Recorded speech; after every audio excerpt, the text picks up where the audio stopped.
La vie commence là où la zone de confort s'arrête.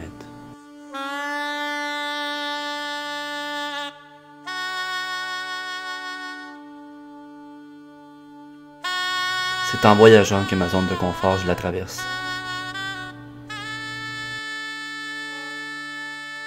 Cette fois-ci, j'avais décidé de mettre le cap sur l'Inde.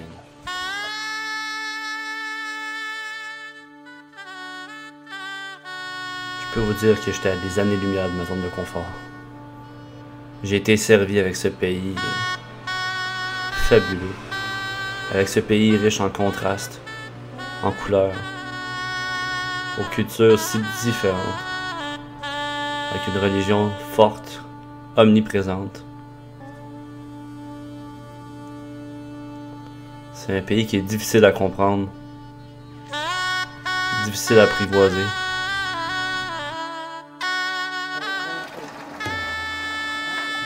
Mais lorsqu'on se laisse prendre au jeu, c'est le coup de foudre assuré.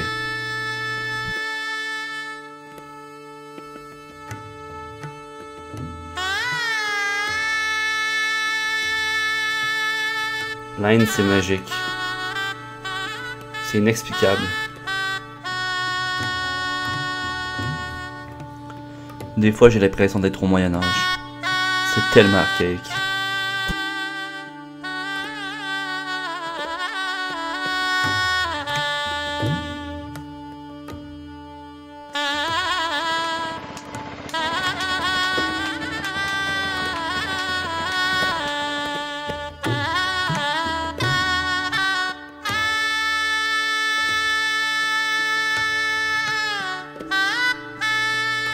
Les gens sont accueillants, généreux, curieux.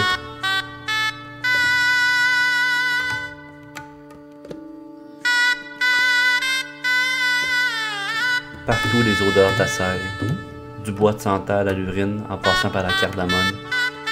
C'est des surprises à chaque coin de rue.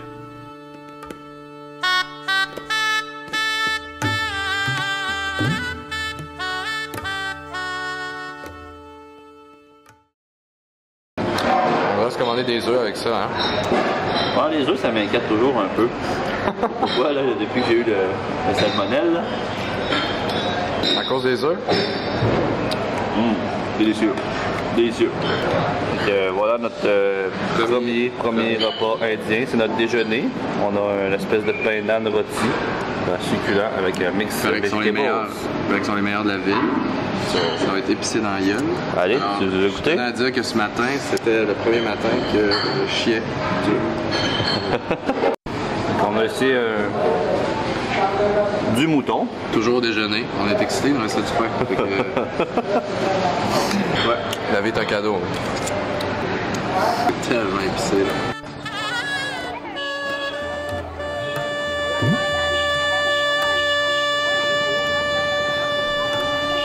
Le véritable spectacle, c'est dans la rue qu'il se trouve.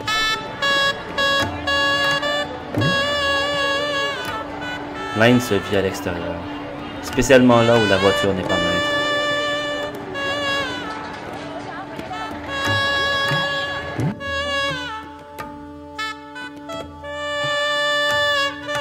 Partout, la foule se presse et se bouscule, dans une confusion totale et harmonieuse.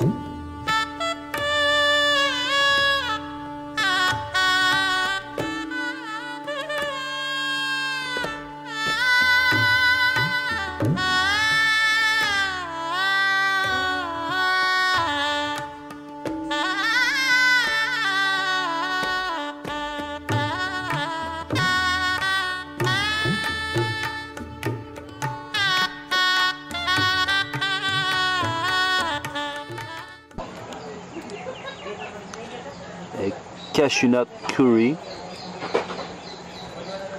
avec un beau mango lassi qui est vraiment délicieux. Ici à notre gauche, Patrice a commandé un thali. On voit ici le premier thali, avec le petit riz, sauce épicée. Il y a du alou gobi au fond. Patates et choux-fleurs dans une sauce épicée, délicieuse.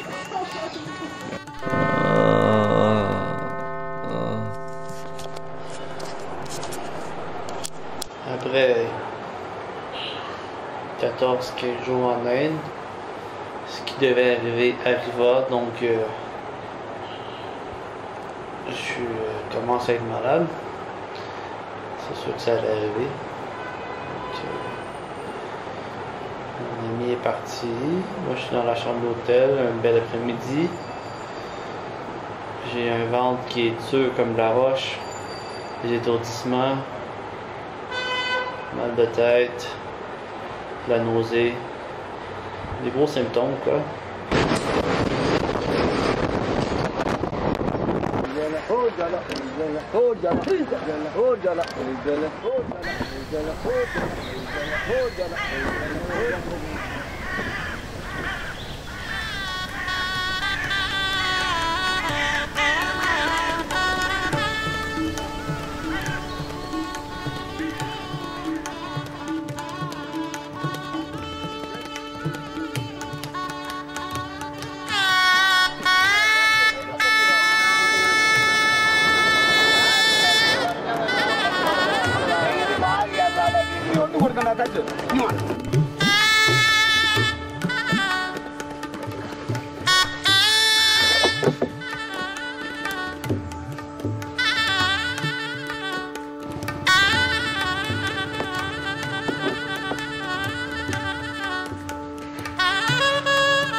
En route vers le Taj Mahal, je me dis que mon voyage en Inde ne serait pas complet sans la visite de cette merveille du monde.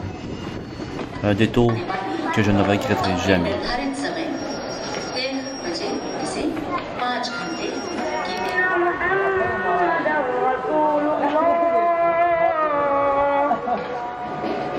أشهد أن محمدا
C'est une bonne petite ascension quand même. Je me dirige présentement vers Jaiga Fort. C'est juste à côté de Hamger Fort, qui est un fort extraordinaire à Jaipur. Donc, sous un soleil assez frappant, et c'est l'hiver. Donc, j'imagine même pas ce que c'est l'été ici, à 45 degrés Celsius. Donc, on est dans le domaine des Rajputs. Les fondations sont assez particulières. C'est fait de sable rouge avec du marbre. C'est vraiment de toute beauté. C'est des palais somptueux qui datent de plus ou moins du 16e siècle. C'est une ville assez bien fortifiée quand même. Ce qui est génial, c'est que sur le chemin de ce phare-là, il n'y a absolument aucun touriste. Ben, jusqu'à maintenant. Probablement qu'il y a un chemin qui donne accès par derrière avec la voiture. Je sais pas personne qui est assez fou pour monter ça. Mais c'est vraiment une belle petite randonnée.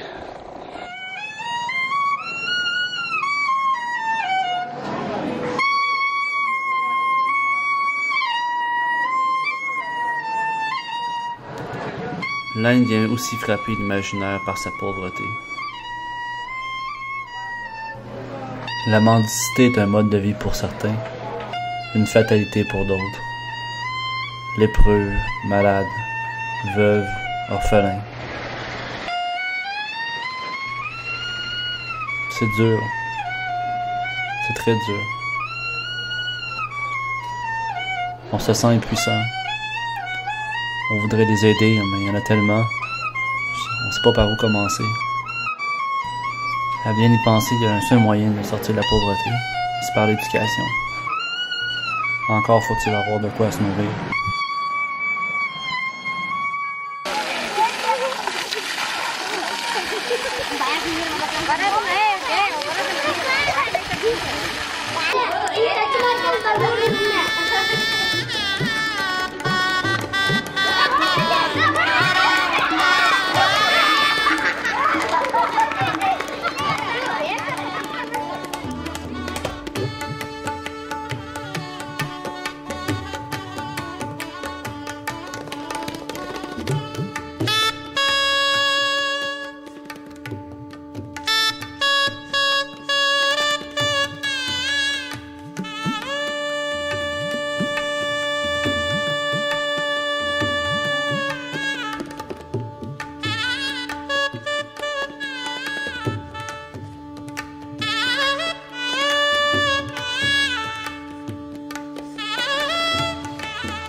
Ce qui reste d'un voyage, c'est les rencontres qu'on fait.